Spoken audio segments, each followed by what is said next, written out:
संस्थेचे आदरणीय चेअरमन तसेच आदरणीय मुख्याध्यापिका मॅडम, सर्व गुरुवर्य आणि शिक्षकेतर अदर स्टाफ आणि या ठिकाणी सर्व उपस्थित माझे विद्यार्थी मित्रांनो आणि माझे सहकारी, खरं म्हणजे या ठिकाणी अंत्यन येण्याचं कारण असं आहे की आता नजीकच्या काळात मकर संक्रांत हा सण येणार आहे आणि मकर संक्रांत हा गुजरातमध्ये मोठ्या प्रमाणात साजरा केला जातो. आपण गुजरात राज्याच्या बिलकुल बॉर्डरला असल्याने तिकडचे सण इकडं आणि इकडचे सण तिकडं हा फंडाज आहे. आपण गरबा कुठून आलेला आहे, बरोबर, मग पतंग उडवणं, मग ते लक्षात घ्या की आता मकर संक्रांत आहे. सांगायचं तात्पर्य एवढे, पतंग उडवा, परंतु पतंग उडवताना जो आपण नायलॉन मांजा वापरतो तो खूप घातक आहे. त्याच्याने बऱ्याच लोकांचा जीव गेलेला आहे, बऱ्याच जनावरांना पशुपक्ष्यांना इजा झालेली आहे, त्यांचा सुद्धा जीव गेलेला आहे.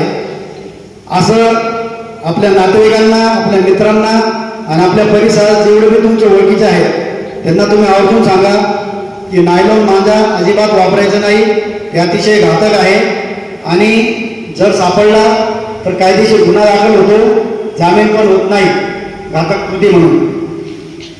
त्याच्यामुळे तुम्ही स्वतः एक जबाबदारी घेऊन ती जनजागृती करा आणि नायलॉन मांजा आपल्या पूर्ण शहरात काय शहराच्या परिसरात सुद्धा आजूबाजूला कोणी वापरणार नाही याची आपण सगळ्यांनी खबरदारी घ्यायची. त्याची आपण शेवटी प्रतिज्ञा करू 2 मिनिटाची. दुसरं असं की आजकाल फार जग फास्ट झालेलं आहे. सरांनी आत्ताच सांगितलं की विविध प्रकारचे प्रसार माध्यमात आहे, त्या प्रसार माध्यमांमधून अनेक प्रकारचे गुन्हे घडतात, नको त्या गोष्टी घडतात आणि त्यातल्या महिलांच्या बाबतीत खूप गुन्हे घडतात. ते वेळप्रसंगी त्यांची खूप बदनामी होते आणि वेळप्रसंगी ते आपलं जीवन सुद्धा संपवून घेतात. इतकं घातक आहे. मोबाईल जेवढं चांगला आहे तेवढं वाईट आहे. मोबाईल हा एज्युकेशन डिपार्टमेंटने कंपल्सरी काय केला होता की कोरोनामध्ये शाळा बंद होत्या आणि घरूनच म्हणजे ऑनलाईन क्लासेस किंवा ऑनलाईन शाळा चालायची. तर ज्या पालकांची परिस्थिती नव्हती त्या बिचाऱ्याने सुद्धा इकडून तिकडून नातेवाईकांना पैसे घेऊन तुम्हाला अँड्रॉइड मोबाईल घेऊन दिले. पण बरेच मुलं आणि मुली त्या मोबाईलचा दुरुपयोग करतात. तर कृपया तसं करू नका, कारण रेप पोक्सो हा कायदा इतका भयंकर आहे, इतका डेंजरस आहे की तुमच्या विचार करू शकत नाही. खास करून मुलींना माझं सजेशन आहे की आपण तक्रार करण्यापूर्वी आपण किती पाण्यात आहे हे स्वतः ओळखून घ्यायचं. कारण बऱ्याचदा आपण मुलांना दोष देतो तर त्यात मुलींची पण बऱ्याचदा सर चूक असते. आता तिला माहिती आहे माझं वय नाही तरी पण ती तिच्यासोबत पळून जाते. मी कॉमन बोलतोय, वैयक्तिक कोणी घेऊ नये. पळून जाते आणि तिचे आईवडील येतात, कंप्लेंट देतात. तो गुन्हा वेगळ्या पद्धतीने दाखल होतो आणि ती मुलगी भेटली तर तिला नको त्या गोष्टीला सामोरं जावं लागतं. तिची मेडिकल हे ते सगळ्या गोष्टी जितकं वाईट आहे. म्हणून मुलीचं वय जे आहे लग्नाचं 18 वर्ष आणि मुलाचं 21 वर्ष आणि त्याच्या अगोदर काही केलं तर स्वतःला ओळखून घ्या आपण किती पाण्यात आहे, आपण खरं करतोय खोटं करतोय. आपल्या एक चुकीच्या कृतीमुळे समोरच्याचं आयुष्य बर्बाद होऊ शकतं याची कृपया जाणीव ठेवा. त्याच्या जागेवर आपल्या घरात असं घडलं आपल्या भावासोबत तर आपल्या काय भावना राहतील याची फक्त जाणीव ठेवा की आपण स्वतःला त्या ठिकाणी आहोत असं समजून ओळखायचं की हे घटना जी घडते या मुलाच्या बाबतीत ती आपल्या घरात घडते, ही जी घटना घडते मुलीच्या बाबतीत ती आपल्या घरात घडते. जे योग्य असेल, जे कायदेशीर असेल, जे सत्य असेल ते करा. दुसरी गोष्ट, नको ती लिंक ओपन करू नका. त्याच्याने काय होतं की आपल्या आईवडील कष्टाने पैसे कमवतात, एका मिनिटात त्यांचं अकाउंट साफ होऊन जातं आणि नंतर आमच्याकडे कंप्लेंट येतात आणि सगळ्यात जास्त कंप्लेंट ह्याच येतात ऑनलाईन चिटिंग आणि मुलींच्या बाबतीत. आता मी माझी 29 वर्ष सेवा झालेली आहे. नंदुरबार जिल्ह्यात माझे 14 पोलिशन आहे. मी शहादाला होतो, नंदुरबारला होतो, नंदुरबार उपनगरमध्ये होतो, आता तळोद्याला आहे. तर इथं नोकरी करताना मला आवर्जून जाणवलं की इथं जमिनीचे आणि स्त्रियांचे आणि मुलींचे सर खूप प्रकरण आहे. मला माहीत नाही कोणी त्या बाबतीत जनजागृती करत नाही, त्यांना कोणी कायद्याची जाणीव करून देत नाही आणि त्यांना माहिती देत नाही. हे अतिशय चुकीचं आहे. जर आपल्याला कायदा जर समजला तर बऱ्याच गोष्टी त्याच्यातून आपण प्रतिबंध करू शकतो आणि गुन्ह्यांना आळासुद्धा घालू शकतो. तर विनंती एवढीच आहे की ऑनलाईन चिटिंगच्या गुन्ह्यापासून सावध राहा. बऱ्याच प्रकारचे ऑनलाईनच्या इथं तुम्हाला आमिष दाखवण्यासाठी वेगवेगळे मेसेज येतात, वेगवेगळ्या लिंक पाठवण्यात येतात. लवकर श्रीमंत व्हायचं भांगीत पडू नका. असं कुठलाही पर्याय नाही आहे की ते लवकर श्रीमंत होण्याचं आहे. लवकर श्रीमंत होत नाही माणूस. लवकर ते बिहाइंड मार जातो. लवकर जेली जायचा प्रोग्राम आहे आमच्याकडे. जे श्रीमंत होणार आहेत ना लवकर, त्यांच्या बाबतीत सांगतो. म्हणून तुम्ही स्वतः सांगा, आपल्या नातेवाईकाला सांगा की लवकर श्रीमंत होण्याची अशी काही स्कीम नसते. कोणाला काही लॉटरी लागत नाही. या सगळ्या दंतकथा आहेत, स्टोऱ्या आहेत.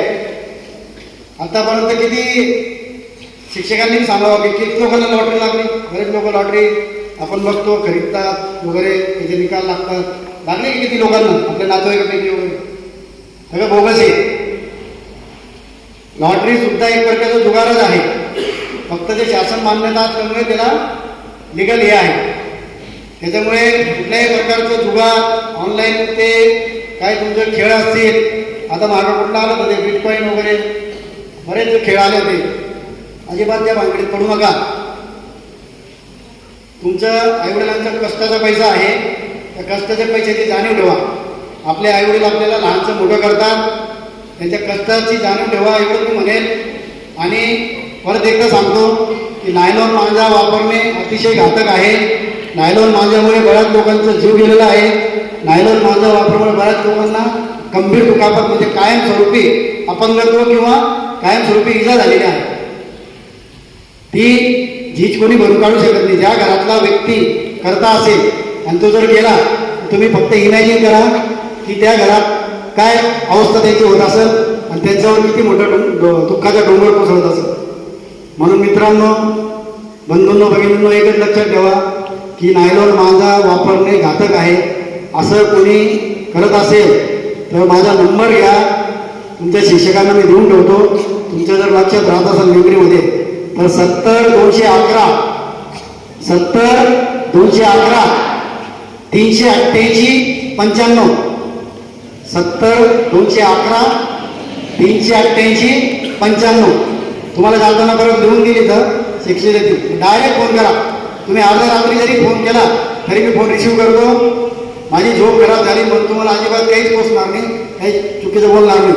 उलट मी अर्ध्या रात्री पण सेवा देऊ शकलो याचा मला आनंद आहे, कारण मला त्याचाच पगार भेटतो शासनाचा. आलं लक्षात? म्हणून माझा नंबर ठेवा. आणि इमर्जन्सीला तुम्हाला वाटलं तर अजून एक इमर्जन्सी नंबर आहे 112. डायल 112 म्हणजे डायल 112. हा नंबर एनी टाईम तुम्हाला 5 मिनिटाच्या मदत देणारा आहे. जवळपास GPS सिस्टीमने ज्या गाड्या फिरतात त्या गाडीला तो कॉल जातो आणि ती गाडी त्या स्पॉटवर लगेच पोहोचते. आणि ते कॉल किती वाजता त्यांनी रिसिव्ह केला आणि तो किती वाजता तिथं पोहोचला याच्यात टायमिंग लॉक येतो. त्याच्यामुळे त्याची जबाबदारी होऊन जाते. त्याला ते खुलासे द्यावा लागतात तो जर लेट पोहोचला तर. एवढं मोठं तुम्हाला सुविधा करून ठेवली शासनाने, त्याचा उपयोग करा. डायल 112. आलं लक्षात? कुणी वापरत असेल माझा डायल 112ला करा, नाही तर मला फोन करा. 100% त्याच्यावर काहीशी कारवाई करेल. आणि 100% तुम्ही चांगलं काम करत आहात. कोणाचा तरी भविष्यात जीव वाचवला, कोणाचं तरी मोठी दुखापत होण्यापासून प्रतिबंध केला, असं तुम्हाला पुण्य लागेल एवढं मी सांगतो. आणि या ठिकाणी सर्व आयोजकांनी, शिक्षकांनी, मुख्याध्यापकांनी, विशेष करून आमच्या संस्थेचे चेअरमन यांनी संधी दिली आणि आम्हाला एवढ्या मोठ्या प्रमाणात सर्व विद्यार्थी उपलब्ध करून दिले, जेणेकरून आम्ही जनजागृती आणि कायद्याच्या बाबतीत माहिती करून दिली. त्याबद्दल मी सर्वचे मी मनापासून धन्यवाद व्यक्त करतो, आभार व्यक्त करतो. आणि तुमच्या सर्वांचे पण विशेष आभार व्यक्त करतो की तुम्ही इतकं शांततेने ऐकून घेतलं. मी ज्यावेळेस आलो तेव्हा खूप मोठी किलबिल होती, पण 5 मिनिटाचा सगळं शांतता आणि सगळं एकदम लाईनीत आणि खूप शिस्तबद्ध पद्धतीने बसले. म्हणजे शाळेचं शिस्त याच्यावर दिसून येते. तुमच्या शाळेची शिस्त खरोखर छान आहे, सुंदर आहे. धन्यवाद.